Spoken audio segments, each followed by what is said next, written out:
और चंद्रगुप्त के गुरु कौन?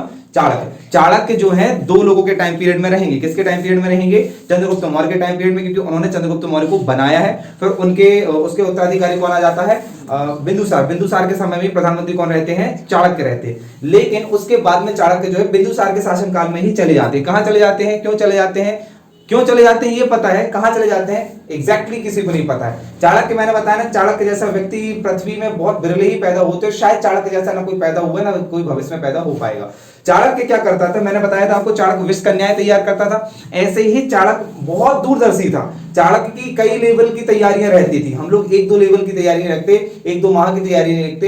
वो कई अप्रत्याशित घटनाएं जो कि भविष्य में संभव है उनकी भी काट पहले रखता था, उनकी भी तैयारी पहले रखता था, उनका भी समाधान पहले रखता था। तो चाणक्य ने क्या किया था, उन्होंने बोला कि चंद्रगुप्त मौर्य जो है पूरे संपूर्ण भारत के, अखंड भारत के, जो कि अभी तक एक बार भी नहीं हुआ, पहली बार हिस्ट्री में, पहली बार पूरा भारत जो है 16 महाजनपदों में जो बटा हुआ था, पूरे भारत की 16 जनपदों के साथ में और भी अन्य राज्यों को जोड़कर अखंड भारत बना हुआ है। इतने बड़े राजा को मारने के प्रयास अनेक लोग करेंगे, अनेक प्रकार से करेंगे।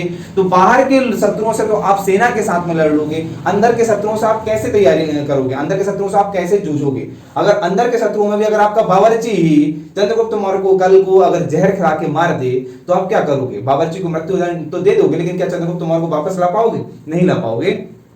इसलिए चंद्रगुप्त मौर्य के खाने से पहले, चंद्रगुप्त मौर्य के खाने से पहले दूसरे लोग उसको चख के देखते थे, क्या इसमें जहर तो नहीं?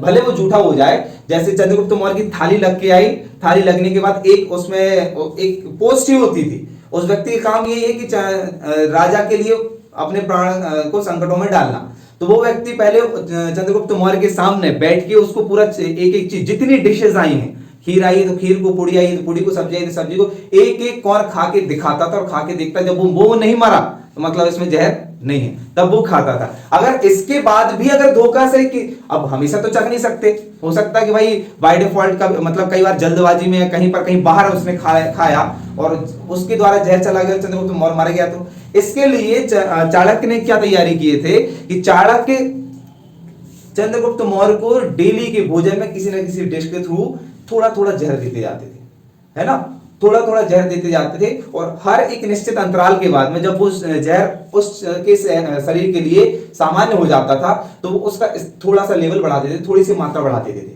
ऐसे बढ़ा के उसकी मात्रा बहुत ज्यादा अधिक हो चुकी थी। किसके? चंद्रगुप्त मौर्य के शरीर में जहर की मात्रा।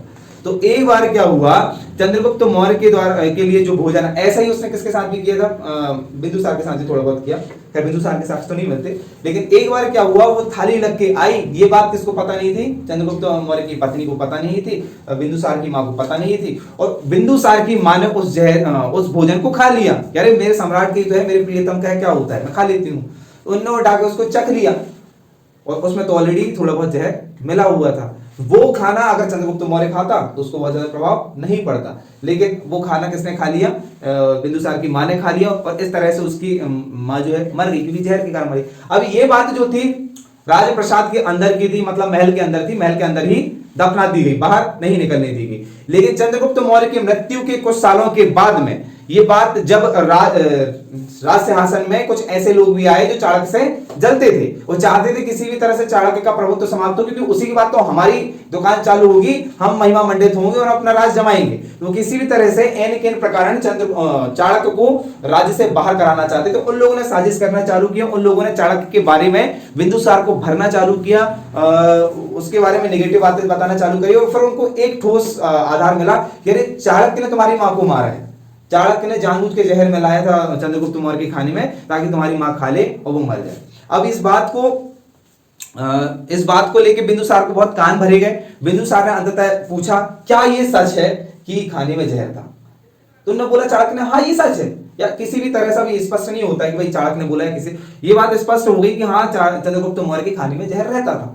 अब जैसे ये सुना बिंदुसार ने, उन्होंने बोला कि नहीं आपने गलत किया, आप राजद्रोही हो, ऐसा फलाना ठिकाना दुनिया भर में क्यों मिलाते थे जहर, उसने कभी पूछा ही नहीं। अब यहां पर चाणक्य समझ गया कि भाई अब मेरी आवश्यकता पूरी हो चुकी है। जब राज्य का राजा ही मेरा सम्मान करना बंद कर रहा है, राज्य का राजा ही मेरा सम्मान नहीं कर रहा है, तो मुझे यहाँ पर नहीं रहना चाहिए। इसके बाद चाणक्य जो है राज्य को छोड़कर चले जाते हैं, जंगल में निवास करते, जंगल में अपनी कुटिया बनाकर सामान्य सन्यासियों की तरह रहते। वो तो पहले भी जब चंद्रगुप्त मौर्य चक्रवर्ती राजा बन गया था और उस राज्य का प्रधानमंत्री कौन था, चाणक्य था, जो कि राजा से भी ऊपर था, वो भी राज्य में नहीं रहता था। चाणक्य राज्य में नहीं रहता था, वो किसी गांव में एक छोटी सी कुटिया बना के रहता था, राजप्रसाद में, राजमहल में नहीं रहता था, राजपुरोहित की तरह बिल्कुल छोटी सी कुटिया में रहता था।